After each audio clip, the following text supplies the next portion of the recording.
Mes chers amis de Café Évangile, Marie dit alors, mon âme exalte le Seigneur, exulte mon esprit en Dieu mon Sauveur. Il s'est penché sur son humble servante. Désormais, tous les âges me diront bienheureuse. Le puissant fit pour moi des merveilles, saint est son nom.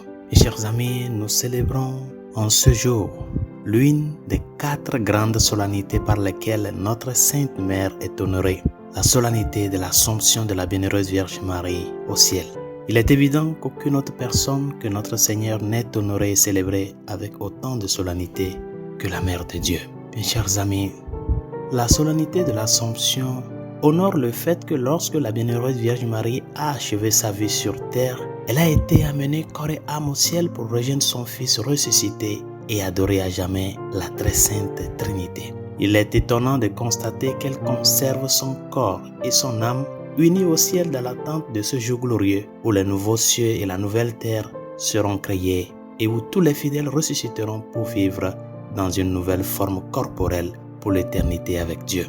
Bien que ce dogme de notre foi ait été tenu et cru par les fidèles depuis les premiers temps de notre Église, en particulier depuis que les plus proches de notre Sainte Mère en ont été témoins au moment de sa glorieuse Assomption.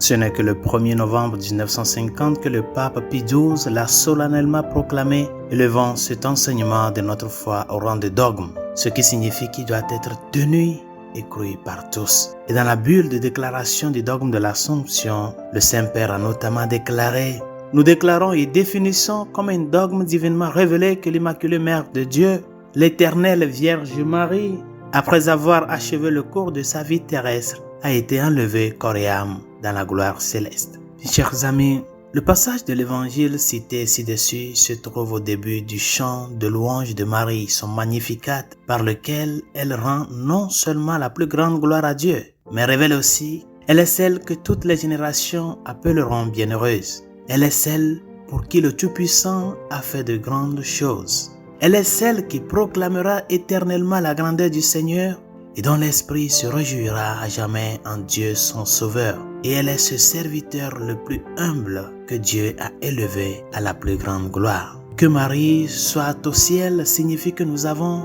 une mère qui intercède pour nous auprès du Père.